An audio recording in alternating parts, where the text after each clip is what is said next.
Hi everyone, it's Susan Winter. I am so pleased to have you stop by my channel today. If you're a subscriber, know that I adore you and your incredible support. And I love the new YouTube lives that we're doing in the middle of the week. That is so great. Thank you everyone who's joined me. And if you're new, please, if you like what you see, press the subscribe button. It makes me very happy. I have a conversation today that's so important to new relationships. So during the week, I have things happen with clients that prompt a topic that I'd like to share with you. And this is overcorrection. Overcorrection in a new relationship. Now here's what happens. If you've been working with me or another professional, or you've been aware of something you've done in the past in your last relationship, you've taken a look at yourself, you've looked at the entire dynamic, and you've come away saying, in my next relationship, I'm going to make sure that I defend my boundaries, that I speak up, that I am not controlled. So whatever it is that you have learned from your past that you are now going to apply to your future relationship, there is a tendency when we get there, and especially when it's new and we really like that person, and we get one of those new relationship hiccups. And folks, new relationships are fragile.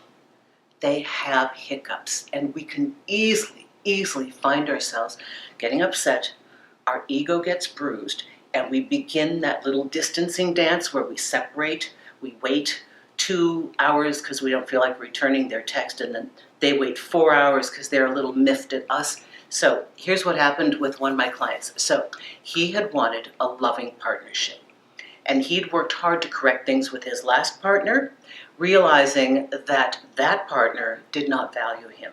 That partner was always blowing him off, blowing past his boundaries, unappreciative, and my client never felt like a priority. So great. So I hear from him. He's met a new guy. This guy's good.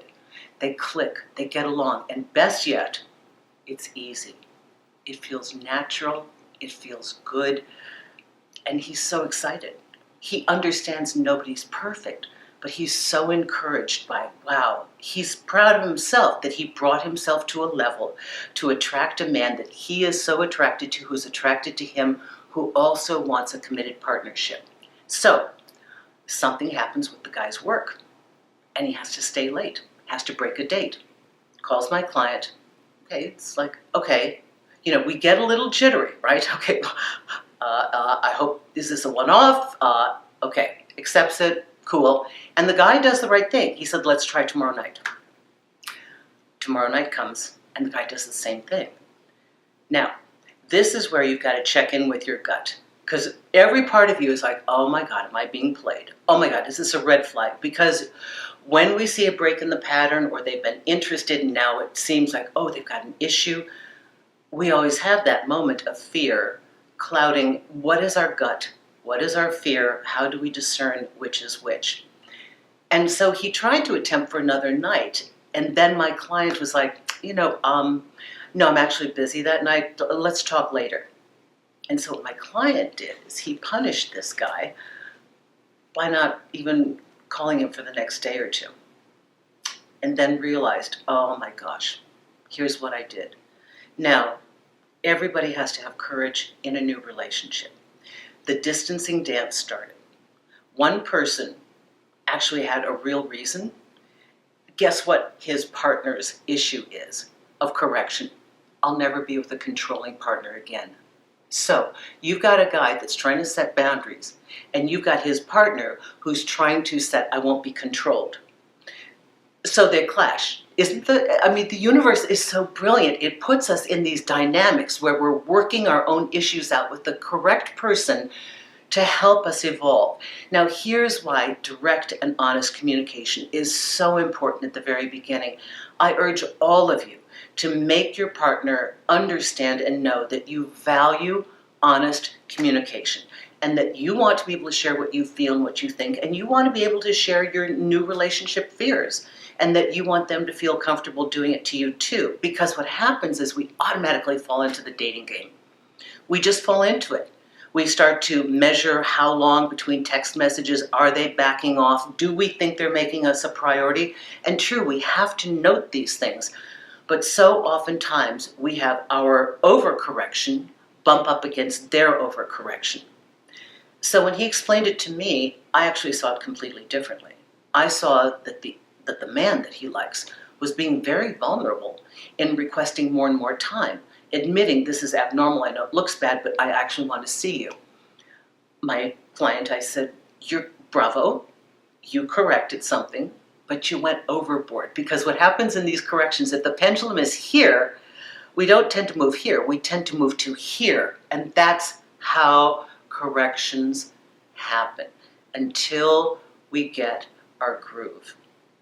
So, when you are entering a new relationship, be aware of what you needed to fix from the last. And if you apply a correction, be mindful of your ego. Your ego is the thing that when you see the correction and you think you want to do something about it, chances are you'll spank them. You'll spank them by not responding. You'll spank them by saying, oh, I'm going to go out with friends tonight, leave it ambiguous, like maybe make them jealous. Or I don't know if I'm into it, I'll talk to you later, blow them off. So our ego tends to respond. So let's watch that and let's try to find our way back to honest communication because everybody's nervous. Oh, and by the way, the upshot of this story, they're talking. They're talking and they're talking about the uncomfortable things, which is very important because having a relationship means holding hands and walking through the uncomfortable experiences of feeling uncertain and scared because you want that person to like you, because you see something valuable in them and you really want to have them in your life. So the challenge is great, but the rewards are even greater. So I encourage you all, be mindful of your corrections, be mindful that your tendency will be to overcorrect, and if you find yourself doing so, call yourself out and explain the situation, explain the why. Here's why I did that. Here was my default. Here's what I'm trying to change. I need to tell you this. This is the way you figure out whether that person is the kind who's going to hold the hand with you and walk through a relationship. Everyone, thank you so much for your incredible, wonderful, wonderful supportive words and comments. If you want to work with me, chat me up on Magnifi. Take a look at my website, susanwinter.net. Hundreds of articles, thousands of interviews, and how you can reach me for consultation. And if you'd rather listen to this on podcasts, it's a Susan Winter Show on either iTunes or iHeartRadio. Thank you, everyone.